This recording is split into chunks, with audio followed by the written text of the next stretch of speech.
자, 그러면 하나님의 존재에 대해서 오늘 이제 시작을 해보겠습니다. 지난 시간에는 하나님을 아는 것에 대해서 얘기를 이제 나눠봤는데, 오늘은 이제 그러면 하나님을 알고 싶은데 하나님의 존재하심에 대해서 먼저 함께 나눠보도록 하겠습니다. 성경이 맨 처음이 어떻게 시작을 하죠? 태초에 하나님이 천지를 창조하시니라. 첫 번째로 저희가 알 수 있는 것은 모든 것에 뭐가 있었다고요? 시작이 있었던 겁니다. 태초가 있었던 거예요, 모든 것에. 근데 태초에 누가 계시다고요? 하나님이 계시니라. 자, 그러면 모든 것은 시작이 있는데 하나님은 태초부터 계셨던 겁니다. 그러니까 하나님은 그 태초가 없는 분이에요. 그래서 하나님의 존재에 대해서 저희가 다룰 때 성경을 보면, 성경은 열심히 하나님은 존재하신다, 그거에 대한 이유를 내가 얘기해 줄게, 1번, 2번, 3번, 4번 이렇게 시작하지 않습니다. 그러지 않고 바로 깔고 들어갑니다. 태초에 하나님이 천지를 창조하시니라. 그래서 저희가 성경은 하나님이 존재하신다는 것을 전제로 하고 쓰고 있습니다. 왜 그럴까요? 성경이 뭐죠? 하나님의 말씀이죠. 그러니까 하나님이 쓰셨으니까 자기가 있다는 것을 굳이 설명하지 않았다고 볼 수 있습니다. 그리고 분명하게 하나님의 존재보다 분명한 것은 없기 때문에 태초에 하나님이 천지를 창조하시니라로 이제 시작을 합니다.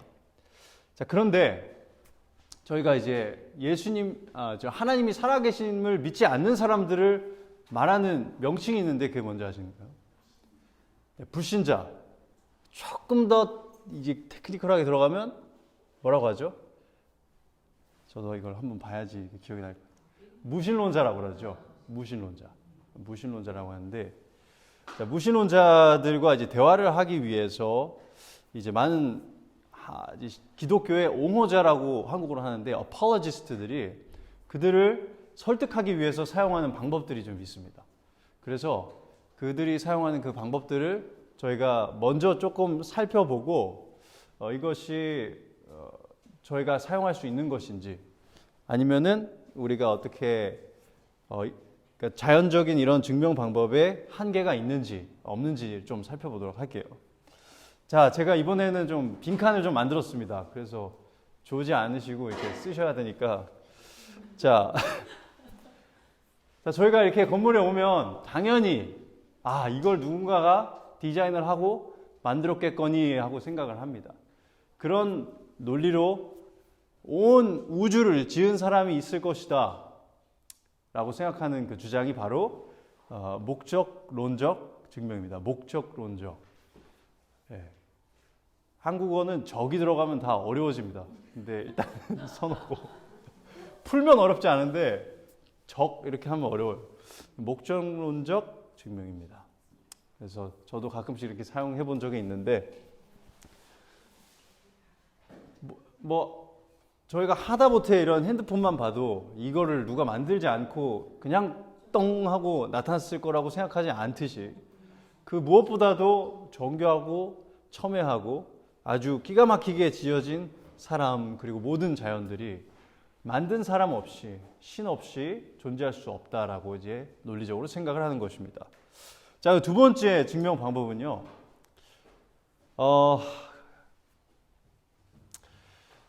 자, 저희가 이제 삶을 살면, 예를 들면 카츄라는 그런 동화책이 있는데요. 카츄는 뭐냐면 어떤 애벌레가 카츄 한번 하면, 카츄를 하니까 갑자기 그 카츄 한 것 때문에 누가 놀래가지고 나무 위에서 떨어져요. 떨어지니까 물이 튀어서 물이 저기 거북이한테 가는 겁니다. 거북이가 화가 나서, 거북이가 아니라 닭이 화가 나서 발로 머리를 빵 차는데 그 찬 버켓이 날아가가지고 잠을 자고 있던 여성의 이제 창문 안으로 들어가서 얼굴에 딱 들어가 버리는 거예요. 그러니까 이 사람이 막 이제 경찰에 전화를 하고, 그럼 경찰이 와서, 경찰이 오다가 이 옛날에 오토바이 있잖아요. 오토바이 하나의 옆에 붙어 있는 거. 달리다가 하나가 바위를 딱 치고 날아갑니다. 날아가서 바다에 있던 배에 퉁 빠져서, 아무튼 그런 얘기가 있어요. 그게 뭘 보여주냐면, 동화책을 보면 재밌는데 이게 원인이 있고 결과가 있다는 거예요. 그래서 그 카초 한 번이 이렇게 많은 일들을 일어나게 했다. 그래서 원인이 있고 결과가 있다. 그게 저희가 살아가는데 원인이 없이 어떤 결과가 있을 수 없다라는 게 기본적으로 저희가 알고 있는 건데 이제 조금 더 필로소피컬하게 좀 더 철학적으로 생각해 보면 모든 것이 원인이 있어서 결론으로 이렇게 이어지는 건데 그러면 계속 모든 게 원인이고 이렇게 뺑뺑뺑뺑 돌 수 없다는 거예요. 뭔가 누군가가 맨 처음에 카추를 했다는 거죠. 그러니까 자기는 필연적으로 존재하고 모든 것을 시작한 제1의 원인이 있어야 된다는 거예요. 그게 바로 신이다. 이렇게 말을 하는 거죠. 그래서 모든 것이 연쇄적으로 여기 이게 나와 있는 게 원인들의 무한한 연쇄는 있을 수 없다. 누군가가 시작을 했을 것이다. 이제 그렇게 해서 우주론적 증명이라고 합니다. 그걸 우주론적 증명. 세 번째로 이제 가겠습니다. 두 번째가 우주론적입니다. 예, 우주론적. 네, 적이 들어가면 어렵다고 제가 말씀드렸어요. 우주론적. 세 번째는 네? 그거 하고 있습니다. 네.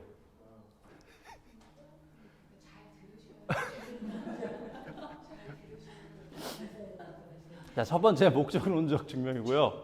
두 번째는 우주론적. 자, 세 번째는요. 우리가 이제 이거는 좀 더 저희가 이해하기가 좀 쉬운데 우리 모두가 다 윤리적인 그런 기준을 가지고 있잖아요. 그게 아프리카에 사는 사람이든 한국에 사는 사람이든 미국에 사는 사람이든 옛날에 살았던 사람이든 지금 사는 사람이든 그래서 그걸 보고 봐라. 우리가 이 도덕적인 기준을 갖고 있는데 그게 어디서 오지 않았으면 우리가 있을 수 있냐? 그러면 이거는 분명히 도덕적인 존재, 도덕적인 신으로부터 왔을 것이다 라고 추론을 하는 게 바로 도덕론적 증명입니다. 도덕론적 증명. 그게 세 번째입니다. 바뀌었어요? 어디요? 이게 세 번째로 얘기하신 거죠. 도덕론적으로 얘기하시거든요. 제가 어떻게 제 거랑 제가 낸 거랑 조금 다른 게 있네요. 순서를 제가 바꿔버렸네. 죄송합니다. 집중하고 계실까 싶어서 제가 그렇게 바꾼 거예요. 자, 감사합니다. 자, 그래서 두 번째가 도덕론적 증명이고 세 번째가 우주론적 증명. 자, 좋습니다. 비판적인 사고로 듣는 게 아주 중요해요. 두 번째가 도덕론적이에요? 거기 설명에 그게 맞으시면 도덕론적.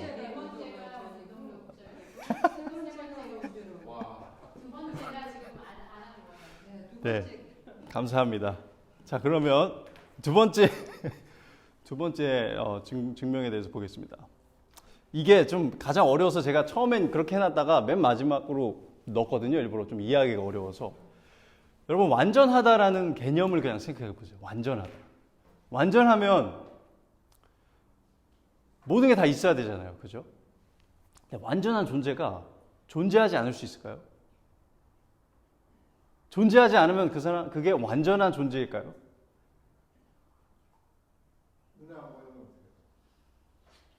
눈에 안 보여도 존재할 수는 있잖아요. 그죠?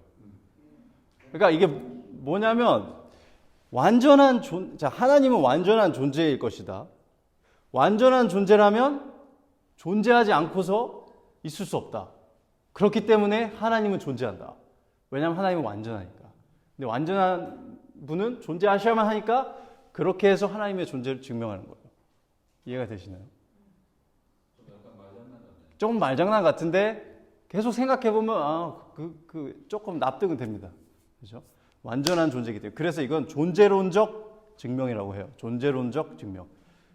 네, 조금 이해하기 어려워서 제가 맨 마지막에 넣었는데 네, 철학적인 사고를 좋아하시는 분들이 이런 것들 좋아할 수는 있어요. 자, 그런데 여러분 제가 질문할게요. 이 증명법들을 통해 가지고 하나님의 존재를 증명해낼 수 있을까요? 확고하게? 없어요? 그러니까 무신론자가 여기 있으면 이런 방법을 통해서 유신론자, 신이 존재한다라고 납득시킬 수 있을까요? 없어요. 아마 네. 설명은 할 수 있을 것 같죠, 그죠? 그렇죠. 물질적인 프루프보다도 설명을 할 수는 그렇죠. 뭐 하나님 불러 하나님 이거 이렇게 가르칠 수는 없잖아요. 그렇죠. 근데 하나님이 하시는 일들을 말할 수는 있죠. 맞아요. 그래서 사실 여러분이 말씀하신 것에 답이 있어요. 뭐냐면 어떤 사람마다 달라요. 어떤 사람은 그래 듣고 보니까 그래 신이 있긴 있겠다 이렇게 생각하는 사람도 있고, 에휴 그건 뭔 소리야 하고 그냥 넘어가는 사람도 있을 겁니다. 사람마다 다른데, 근데 이 자연적인 증명법들이 도움은 될 수 있습니다. 도움은 될 수가 있는데 한계가 있어요. 한계가 뭘까요? 자, 자연적인 증명법의 한계에 대해서 좀 살펴볼게요.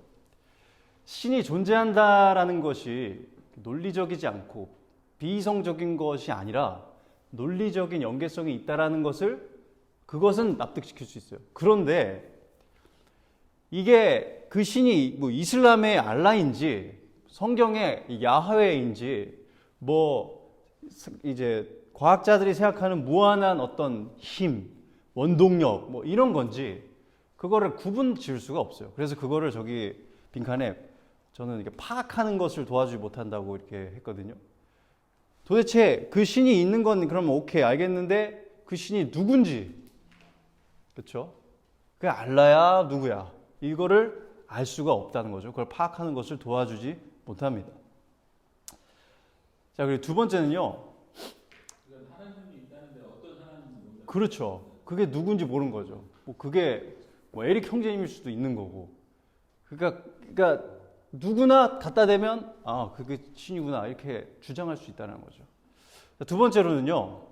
자연적 증명법은 이 세상에 존재하는 선과 악의 근원이 바로 신이라는 결론으로 이제 귀결이 되기 때문에 그 신이 과연 도덕적으로 선한지 악한지 구분을 하지 못해요.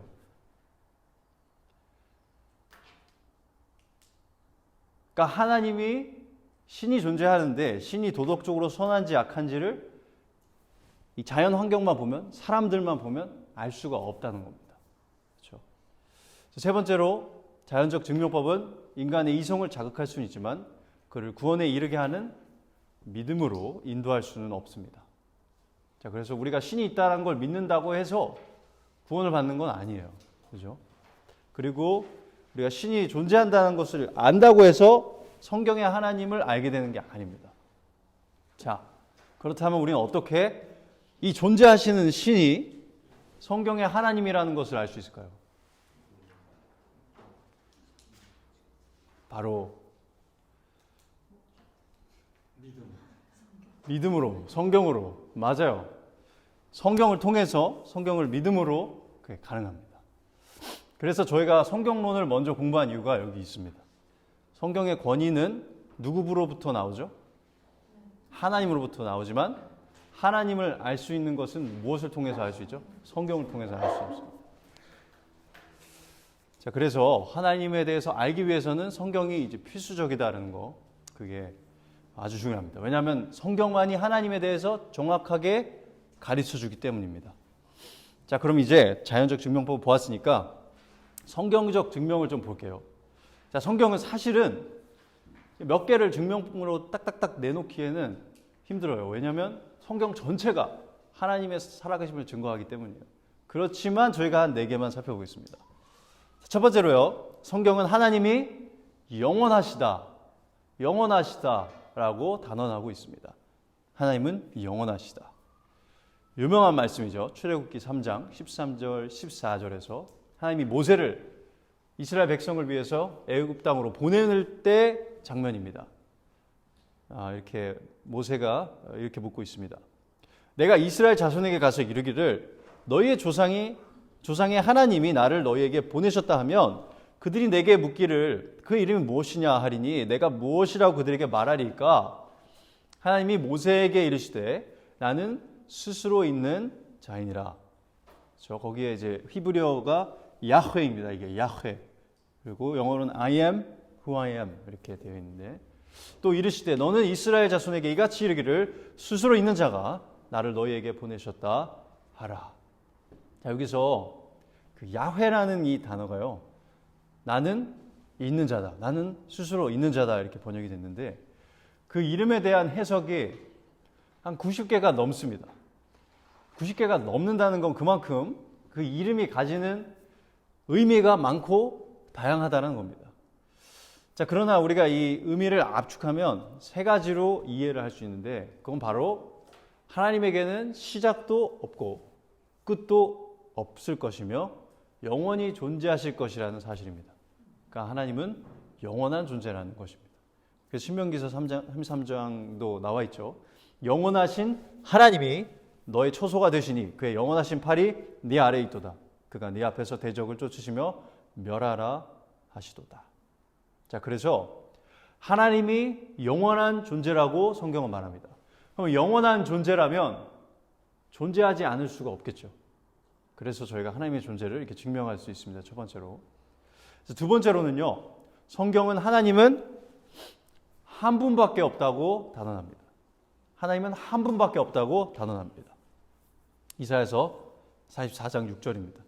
이스라엘의 왕인 여호와, 이스라엘의 구원자인 만군의 여호와가 이같이 말하노라. 나는 처음이요 나는 마지막이라. 나 외에 다른 신이 없느니라. 그렇죠? 그래서 성경은 유일한 하나님, 유일신을 가리킵니다. 그래서 유일하게 존재하는 분이 하나님이라면 그분이 존재할 수밖에 없겠죠. 그렇죠? 그래서 유일하신 하나님의 존재는 필연적인 사실입니다.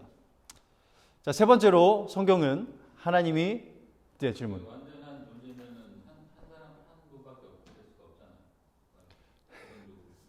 그렇게도 생각할 수 있죠. 그러니까 그렇게 도우면 그 사람도 완전한 사람이 그렇죠. 그러니까 이렇게 도움이 될 수 있어요. 그 아까 그 철학적인 그 사고가 하나님 완전하시기 때문에 당연히 한 분이어야 된다라는 그게 이제 논리적으로 그게 성립이 되는 거죠. 그렇게 이제 보충이 됩니다. 그러니까 에릭 형제님께서 그걸 딱 보충을 지금 해주신 거예요. 맞습니다. 자, 그래서 하나님은 한 분이시고 그래서 하나님은 존재하십니다. 세 번째로요. 성경은 하나님이 창조자라고 단언하고 있습니다. 로마서 11장 36절. 이는 만물이 주에게서 나오고 주로 말미암고 주에게로 돌아감이라. 그에게 영광이 세세 있을지어다. 아멘. 사도행전에서도요. 우주와 그 가운데 17장 24절. 우주와 그 가운데 있는 만물을 지으신 하나님께서는 천지의 주제시니 손으로 지은 전에 계시지 아니하시고 또 무엇이 부족한 것처럼 사람의 손으로 섬김을 받으시는 것이 아니니 이는 만민에게 생명과 호흡과 만물을 친히 주시는 이심이라. 자, 그래서 모든 것을 창조하신 분, 그분이 하나님이시기 때문에 그분이 존재하신다는 것은 당연히 필연적인 그런 사실이 됩니다. 당연한 것을 사실 얘기를 하고 있는 겁니다. 제가 계속해서. 자, 네 번째로요. 네, 창조자입니다. 세 번째는. 네 번째, 성경은 구원을 받기 위해서는 하나님이 존재하신다는 것을 아까 제수평 선생님이 말씀해 주셨는데 믿어야만 한다고 단언합니다. 믿어야만 한다고 단언합니다. 구원을 받기 위해서 믿음이 필수적이라는 거죠. 네. A가 뭔가요? 첫 번째, 성경은 하나님이 영원하시다. 네, 영원하시다.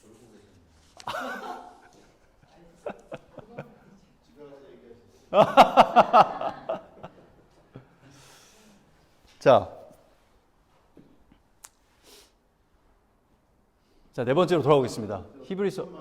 네? 2번이요? B요? Only God? One and only God? 2번요? 한 분밖에 없다. 한 분이라는 게 네. 이게 아, 지금 혹시 삼위일체를 생각하고 계신 거예요? 그것도 그렇고 네. 이건 말이 좀 애매하네요. 말이 애매해요? 한 분밖에 없다는 게요? 나 외에 다른 신이 없느니라. 나 외에 다른 신이 없느니라. 그러니까 한 분 하면은 예. person 아니면 뭐 사람으로 생각할 수도 있으니까 사람처럼 생각할 수 있으니까. 조금 좀 애매한 것 같아요. 알겠습니다. 그러면 제가 조금 더 생각해 볼게요. 그렇죠. 예. 하나님이 한 분밖에 없다 이렇게 종종 얘기하곤 하는데, 네. 삼위일체는 저희가 다음번에 들어가는데. 자, 그럼 네 번째로 넘어가도 괜찮을까요? 네, 믿어야만 한다고. 이 히브리서 11장 6절입니다. 믿음이 없이는 하나님을 기쁘시게 하지 못하나니 하나님께 나아가는 자는 반드시 그가 계신 것과 또한 그가 자기를 찾는 자들에게 상 주시는 이심을 믿어야 할지니라. 거기 두 번째 문장 보면 그가 계신 것과, 그렇죠? 그가 계신 것, 하나님이 존재하신다는 것을 믿어야만 한다는 겁니다. 그래야 하나님을 기쁘시게 할 수 있다는 거죠. 자, 그리고 이와 반대로 하나님의 존재를 믿지 않는 자는 그의 머리가 얼마나 명석하든지 비상하든지 그의 지혜가 얼마나 뛰어나든지 상관없이 성경은 그를 뭐라고 말하죠? 어리석은 자라고 말합니다. 시편 10편 4절입니다. 악인은 그의 교만한 얼굴로 말하기를 여호와께서 이를 감찰하지 아니하신다 하며 그의 모든 사상에 하나님이 없다 하나이다. 시편 14편 1절입니다. 어리석은 자는 그의 마음에 이르기를 하나님이 없다 하는도다. 그들은 부패하고 그 행실이 가증하니 선을 행하는 자가 없도다. 자, 이렇게 저희가 하나님의 존재하심에 대해서 공부를 했는데 거기 적용 이렇게 해서 여로보암의 어리석음 이렇게 나와 있습니다. 지금까지 하나님의 존재하신다는 것을 성경적인 근거들로 살펴보았습니다. 그래서 잠깐 저희가 차를 멈추고 한번 같이 예루살렘을 한번 여행을 해보도록 하겠습니다. 자, 예루살렘에 저희가 왔습니다. 성전이 보이시죠? 저 장단을 좀 맞춰주시면 감사하겠습니다. 자, 성전이 보입니다. 저기에 길이 하나 있어요. 그 길로 한 청년이 나오고 있습니다. 청년 한번 봐보세요. 어떻습니까? 아주 근육이 막 딱딱하게 붙어 있는 게 용사같이 보입니다. 그죠? 자, 그가 누구냐면 바로 여로보암입니다. 여로보암은 솔로몬의 신유를 받아가지고 예루살렘 동쪽의 성벽을 재건하는 그런 중요한 임무를 맡게 됐습니다. 그리고 그는요, 과부의 아들이에요. 그렇지만 그가 얼마나 명석한지 솔로몬에게 간택을 당한 겁니다. 자, 그렇게 유능한 이 여로보암, 그를 향해서 누군가가 뚜벅뚜벅 걸어오고 있습니다. 그 얼굴과 행세를 보니까 선지자 같아요. 자, 그런데 이 선지자가 갑자기 여로보암 앞에 섰습니다. 그런데 자기 옷을 마구 찢는 겁니다. 자기 옷을 찢더니 12갈래로 찢습니다. 그리고 10개를 여로보암한테 주는 거예요. 자, 무슨 말을 하고 있는지 궁금하죠? 한번 들어보겠습니다. 열왕기상 11장 31절 38절 제가 읽어드릴게요. 여로보암에게 선지자 아히야가 이렇게 말합니다. 너는 10조각을 가지라. 이스라엘의 하나님 여호와의 말씀이 내가 이 나라를 솔로몬의 손에서 찢어 빼앗아 10지파를 내게 주고 오직 내 종 다윗을 위하고 이스라엘 모든 지파 중에서 택한 성읍 예루살렘을 위하여 한 지파를 솔로몬에게 주리니 이는 그들이 나를 버리고 시돈 사람의 여신 아스다롯과 모압의 신 금모스와 암몬 자손의 신 밀곰을 경배하며 그의 아버지 다윗이 행함같이 아니하여 내 길로 행하지 아니하며 나보기에 정직한 일과 내 법도와 내 율례를 행하지 아니함이니라. 그러나 내가 택한 내 종 다윗이 내 명령과 내 법도를 지켰으므로 내가 그를 위하여 솔로몬의 생전에는 온 나라를 그의 손에서 빼앗지 아니하고 주관하게 하려니와 내가 그의 아들의 손에서 나라를 빼앗아 그 10지파를 너에게 줄 것이요 그의 아들에게는 내가 한 지파를 주어서 내가 거기에 내 이름을 두고자 하여 택한 성읍 예루살렘에서 내 종 다윗이 항상 내 앞에 등불을 가지고 있게 하리라. 내가 너를 취하리니 여로보암 너는 네 마음에 원하는 대로 다스려 이스라엘을 위해 왕이 되되 이게 중요합니다. 38절 네가 만일 내가 명령한 모든 일에 순종하고 내 길로 행하며 내 눈에 합당한 일을 하며 내 종 다윗이 행함같이 내 율례와 명령을 지키면 내가 너와 함께 있어 내가 다윗을 위하여 세운 것 같이 너를 위하여 견고한 집을 세우고 이스라엘을 너에게 주리라. 자, 방금 무슨 일을 한 거죠? 이 여로보암에게 하나님께서 이 이스라엘 10지파를 주시고 그를 왕으로 세우시겠다고 약속하셨습니다. 자, 시간을 좀 지나서요. 이 여로보암이 이제 북이스라엘의 초대 왕이 됩니다. 자, 왕이 되고 걱정이 하나 생겨요. 그게 뭐냐면 여러분 모세 율법에 따르면요. 모든 이스라엘 남성들은 1년에 3번 하나님을 앞으로 나가야 됐어요. 절기를 지키기 위해서. 그래서 하나님이 어디에 계시죠? 이스라엘의 예루살렘의 성전에 계시잖아요. 그죠? 그러니까 이 북이스라엘은 이제 예루살렘이랑 떨어져 있는데 북이스라엘의 장정들이 다, 그죠? 매년 3번이나 유대로 내려가야 되는 겁니다. 유다로. 그러니까 왕으로서 머리가 골머리가 이제 썩는 겁니다. 그가 이렇게 생각하는 거죠.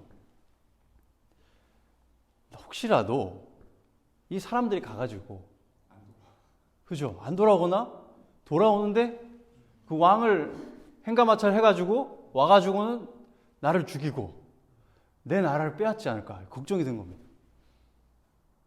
자, 여러분이 여로보암이라면 어떤 계략을 생각했을 것 같습니까? 성전은 만들지 않아요. 자기는. 아직 거기 가시면 안 돼요. 여러분의 생각에 여러분이 여로보암 왕입니다. 지금 열지파를 받았어요. 이제 왕이 됐습니다. 근데 이제 어떻게 해야 그 왕권을 지킬 수 있을까요?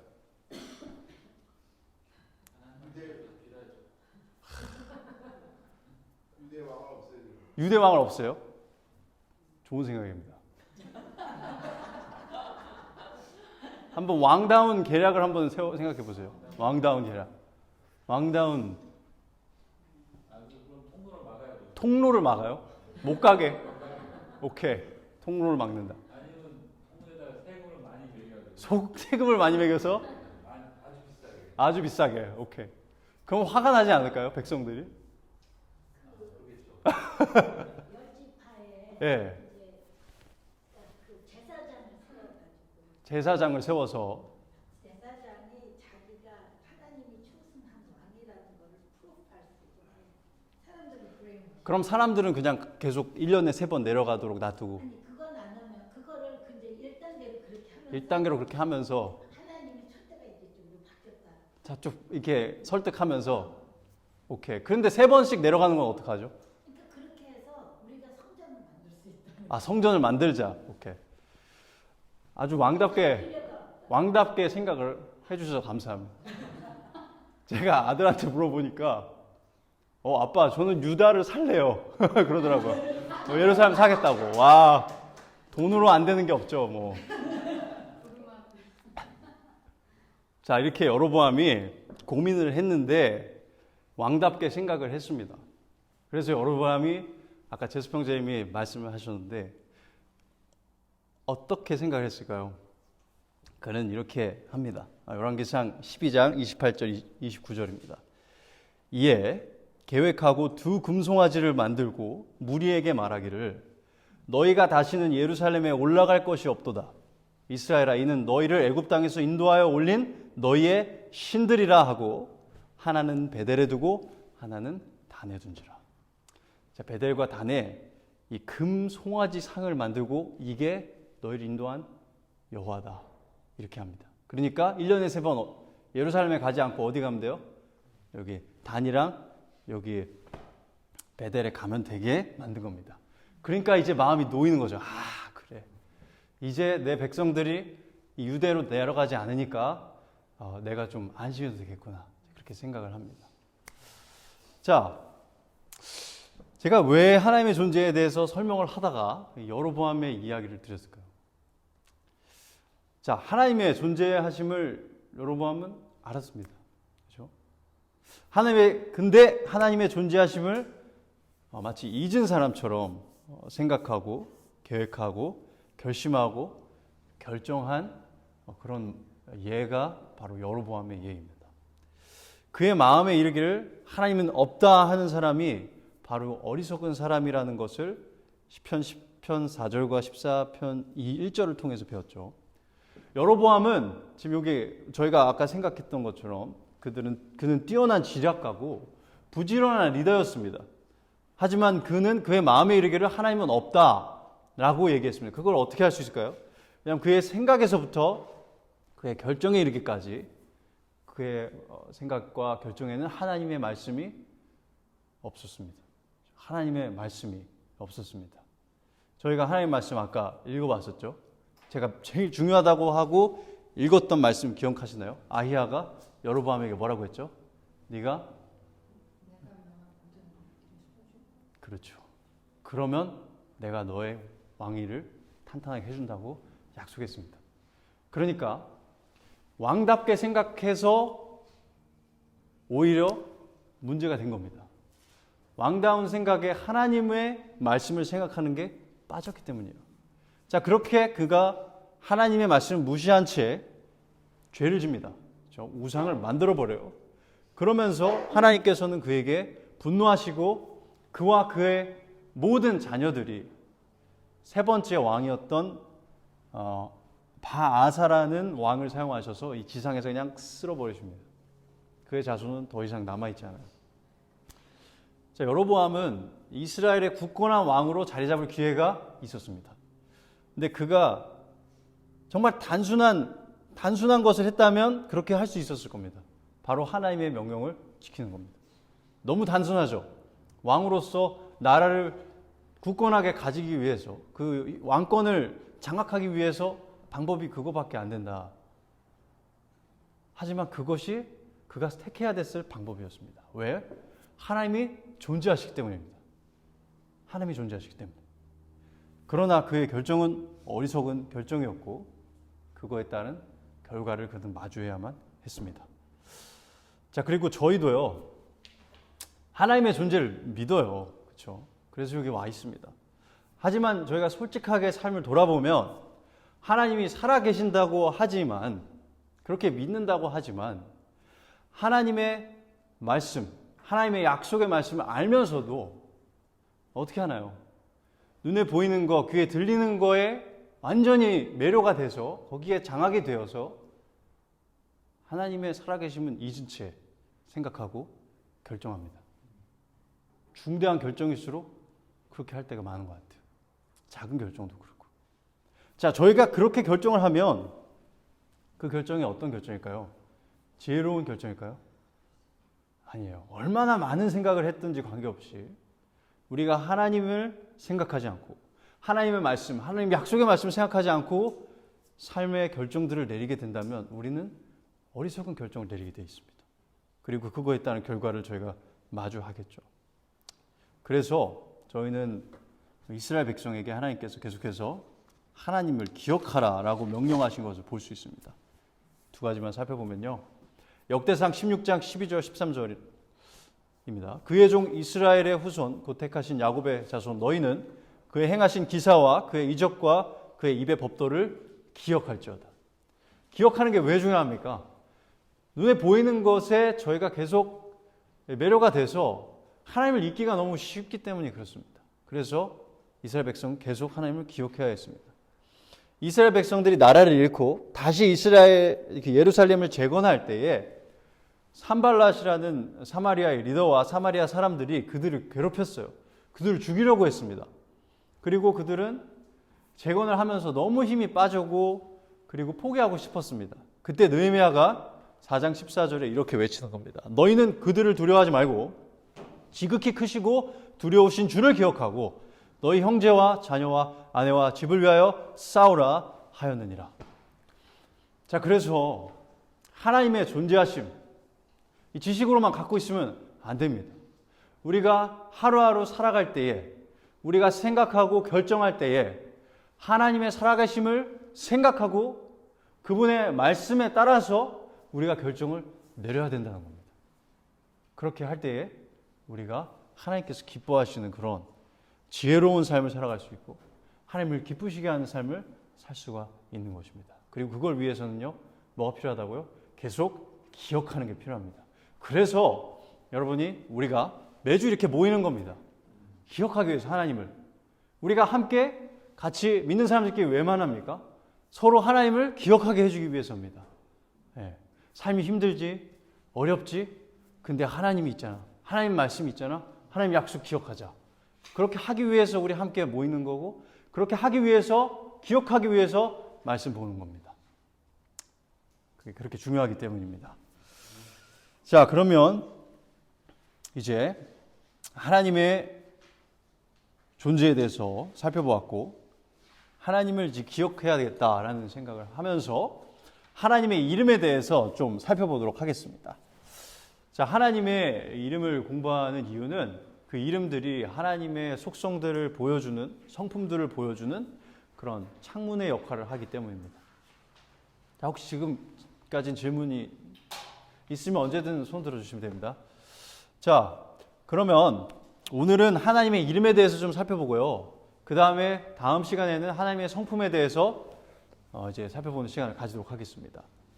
한 사람의 이름은 그 사람이 존재하고 행하는 모든 것을 상징합니다. 그래서 한 사람의 이름을 딱 말하면 그 사람의 성격, 성품, 그 사람이 했던 행동, 그 사람이 왔던 장소, 그 사람이 좋아하는 것들이 싹 머릿속에 그려지죠. 그만큼 이름은 중요합니다. 자, 성경에서 나타난 하나님의 이름은 그분이 피조물들과의 관계 속에서 자신의 완전하신 속성의 여러 측면들을 보여주는 창문과 같은 역할을 합니다. 네, 그래서 여러 측면들을 이렇게 쓰시면 되겠습니다. 자, 하나님의 이름이 크게 두 가지 종류로 나눌 수 있는데 여호와가 들어가는 보카보가 있고요. 엘이 들어가는 보카보가 있습니다. 저희가 이렇게 하나님의 이름을 볼 때는 이제 히브리어 그대로 이제 들어가서 저희가 좀 이게 뭐지? 이런 것들이 좀 있을 겁니다. 자, 여호와를 그럼 먼저 살펴보겠습니다. 구약 성경에서 가장 흔하게 살펴볼 수 있는, 발견할 수 있는 하나님의 이름은 여호와입니다. 이름은 6,800번 정도 나오고요. 저희가 아까 살펴봤던 출애굽기 3장 14절 I am who I am, 그게 바로 여호와입니다. 야훼. 그래서 제가 여호와라는 이름의 의미는 여기 있다, 존재하다, 그죠? 있다, 존재하다 써주시면 되고요. 를 의미하는 히브리어 동사에서 왔는데 이 이름의 뜻은 하나님에겐 시작도 없고 끝도 없을 것이며 어떻게 존재하신다는 것일까요? 영원히 존재하신다는 것입니다. 네. 히브리어는 오른쪽에서 왼쪽이 있죠. 맞습니다. 야훼가 야훼 이렇게 있습니다. 네, 맞습니다. 자, 그러면 첫 번째 복합어를 보겠습니다. 첫 번째는 여호와 체바옷 이렇게 되어 있습니다. 여호와 체바옷. 하나님은 만군의 여호와라는 뜻입니다. 만군의 여호와 써주시면 됩니다. 자신의 계획과 목적을 이루시기 위해서 자신의 수많은 군대들을 사용하시는 하나님이라는 뜻입니다. 그러니까 하나님은 이루시지 못할 게 하나도 없는 만군의 여호와라는 거죠. 시편 24편 10절에 이렇게 나오죠. 영광의 왕이 누구시냐? 만군의 여호와께서 곧 영광의 왕이시로다. 이게 바로 여호와 체바옷입니다. 두 번째는요, 여호와 이레가 있습니다. 여호와 이레. 여호와 이레는요, 하나님은 마련하시는 또는 보시는, 두 번째 빈칸입니다. 마련하시는 또는 보시는 여호와이시다라는 뜻으로서 자신의 뜻을 이루기 위해서 필요한 것들을 보시고 마련하신다는 뜻입니다. 그래서 여러분, 아브라함이 자신의 아들 이삭을 바치는 그 장면 기억하시죠? 그때 이삭을 바치려고 할 때 하나님께서 그만하신 다음에 그걸 보시고 뭔가를 마련해 주셨죠. 그때 뭘 마련해 주셨죠? 그때 수장을 마련을 해 주셨습니다. 그때 아브라함 입에서 나온 하나님의 이름입니다. 창세기 22장 14절입니다. 아브라함이 그 땅 이름을 여호와 이레라 하였으므로 오늘날까지 사람들이 이르기를 여호와의 산에서 준비되리라 하더라. 그래서 하나님께서는 준비하시고 마련하시는 그런 하나님이시다. 자, 그 다음은요, 여호와 라파입니다. 여호와 라파. 하나님은 너희를 치료하는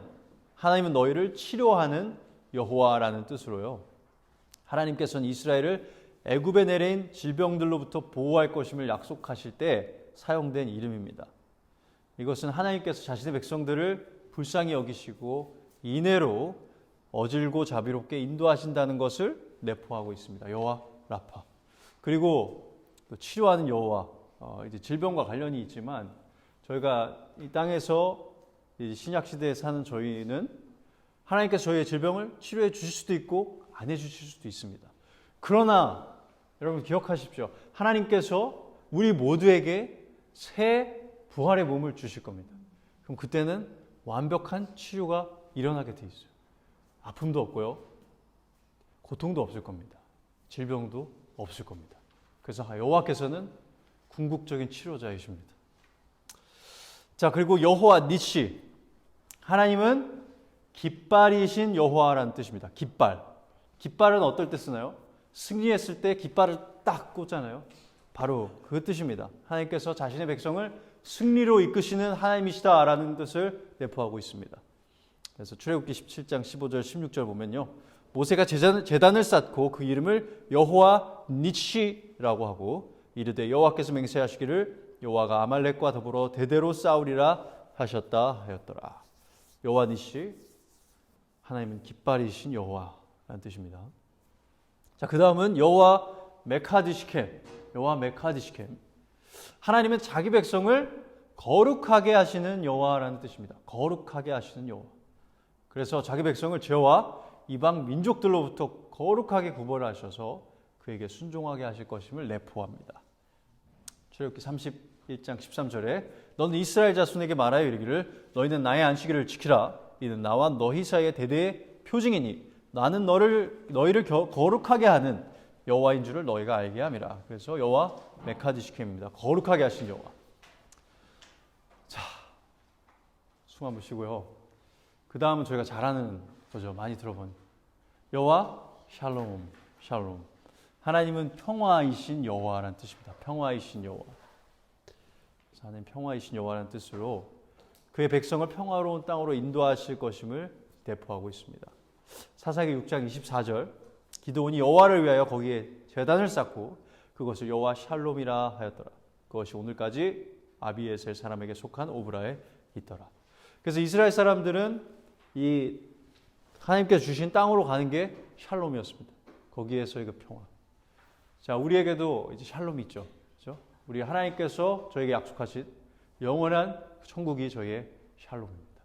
그것을 하나님께서 저희를 인도하실 것입니다. 그 다음은 여호와 로이. 여호와 로이. 하나님은 나의 목자이신 여호와라는 뜻입니다. 하나님 나의 목자이신 여호와. 그래서 자신의 백성의 현재의 삶과 영원한 삶에서 필요로 한 모든 것을 공급해 주시고 저희를 다 인도하실 것이라는 뜻을 담고 있습니다. 잘 아시죠? 여호와는 나의 목자시니 내게 부족함이 없으리로다. 그 다음은요, 여호와 치드케누라고 되어 있습니다. 하나님은 우리의 의이신 여호와입니다. 정의할 때 의이신 여호와. 의. 그래서 의와 공의로 자신의 나라를 다스리실 것임을 내포하고 있습니다. 자, 이렇게 예레미야 23장 5절 6절 여호와의 말씀이니라. 보라, 때가 이르니 내가 다윗에게 한 의로운 가지를 일으킬 것이라. 그가 왕이 되어 지혜롭게 다스리며 세상에서 정의와 공의를 행할 것이며 그의 날에 유다는 구원을 받겠고 이스라엘은 평안히 살 것이며 그의 이름은 여호와 우리의 공의라 일컬음을 받으리라. 자, 여호와 샴마라고 되어 있는데 산마라고 되어 있기도 하고 샴마라고 되어 있기도 합니다. 자, 하나님은 거기에 계시는 여호와라는 뜻으로요. 하나님께서 예루살렘을 회복하신 후에 거기에 함께 계실 것임을 내포하고 있습니다. 에스겔 48장 35절 그 사방의 합계는 18,000척이라 그날 후로는 그 성읍의 이름을 여호와 산마라 하리라. 그러니까 에스겔서 여기 48장 뭘 얘기를 하는가 하면요. 하나님께서 이 천년 왕국 때 이스라엘을 다시 재건하실 겁니다. 그때의 이 18,000척이라 이거는 그 성전의 규격을 말하고 있습니다. 그래서 그 앞에 계속 그 성전의 규격을 말하고 이렇게 하고 있거든요. 건축을 한번 하십니다. 그리고 거기에 하나님이 함께 하시는 겁니다. 자, 그러면 이렇게 저희가 여호와와 여호와 합성어를 살펴보았습니다. 다음은 엘과 그 합성어들을 살펴보도록 하겠습니다. 엘로와, 엘로힘 이렇게 저희가 알고 있는데 엘로힘은요 엘의 복수형이에요. 엘이 여러 개 있으면 엘로힘입니다. 그런데 하나님을 저희가 말할 때 엘로힘 이렇게 할 때는요, 물론 삼위일체를 생각하고 엘로힘이라 했을 수도 있습니다. 하지만 이제 많은 경우에 엘로힘을 이제 존경을 표시하는, 하나님이 너무나 위대한 하나님이기 때문에 그 복수형으로 쓰였다라고 강조로서 쓰였다라고 보는 게 좀 더 정확합니다. 그래서 그게 이렇게 성경에서 무슨 호의 세 번 하면 그게 홀의 강조형이 되잖아요. 그렇죠, 예, 맞아요. 그렇게 비슷하게 볼 수도 있을 것 같아요. 그래서 엘로힘 했을 때 그냥 신들이란 표현이 아니라 신 중의 신, 이런 표현으로 쓰였다고 볼 수 있습니다. 자, 그러면 신중의 신이한테 말이 될 수가 없잖아. 그쵸, 다른 신은 없으니까. 하지만 표현을 위해서는 쓸 수가 있어요. 왜냐하면 다른 사람들이 믿는 신들이 있는데 실제로 존재하진 않지만. 그래서 나 같은 신은 없다라는 말도 하나님께서 사용하시죠. 자, 그럼 보겠습니다. 엘샤다이, 하나님은 전능하신 하나님이라는 뜻입니다. 전능하신 하나님이라는 뜻으로 모든 걸 할 수 있고 모든 필요한 것을 공급해 주시고 우리를 보호하시고 심판하시는 분이심을 내포하고 있습니다. 거기에 이제 말씀들은 살펴보시죠. 제가 시편 91편만 보겠습니다. 91편 1절 2절 지존자의 은밀한 곳에 거주하며 전능자의 그늘 아래에 사는 자요 난 여호와를 향하여 말하기를 그는 나의 피난처요 나의 요새요 내가 의뢰하는 하나님이라 하리니. 이렇게 전능하신 하나님이시기 때문에 우리가 의지할 수 있는 하나님이신 겁니다. 그 다음에 엘 엘yon, 하나님은 지극히 높으신 하나님이라는 뜻입니다.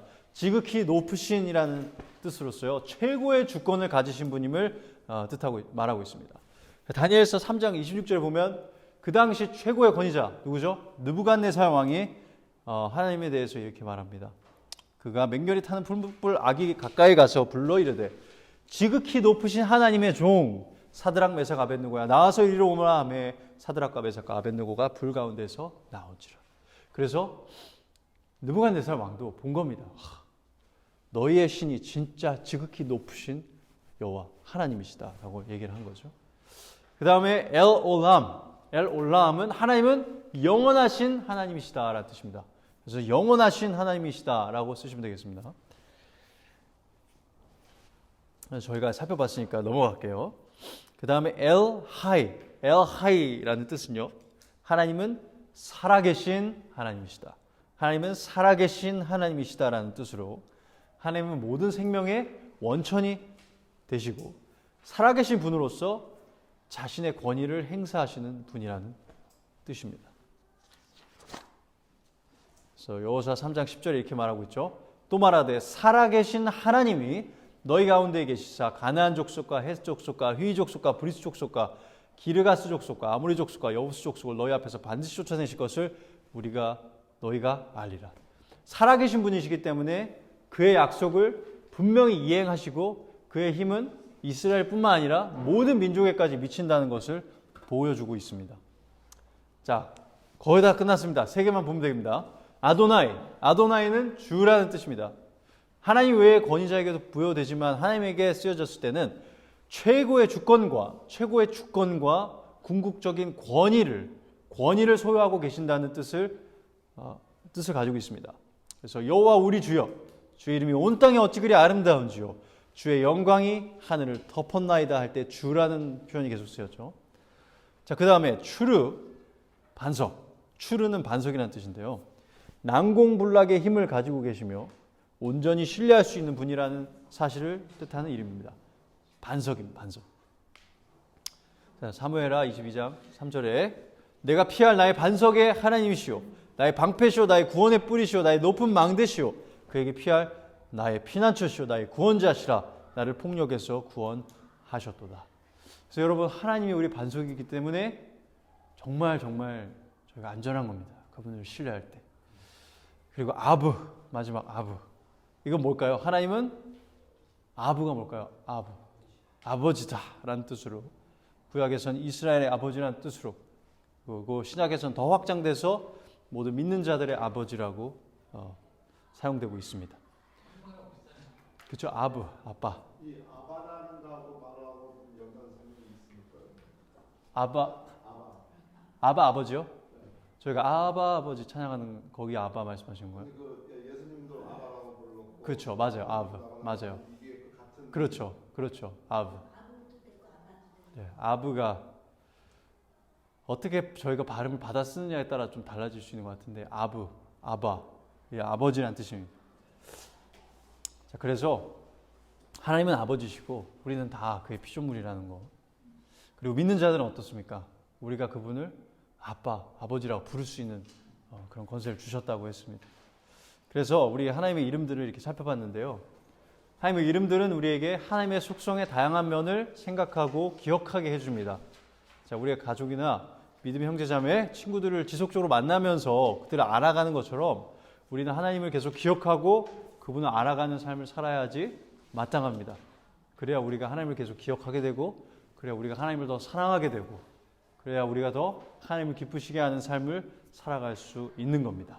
그래서 여러분, 하나님의 이름에 대해서 여러분 생각하시면서, 하나님의 속성에 대해서 생각하시면서 다음 시간에는 저희가 하나님의 속성을 함께 살펴보는 시간을 시작하도록 하겠습니다.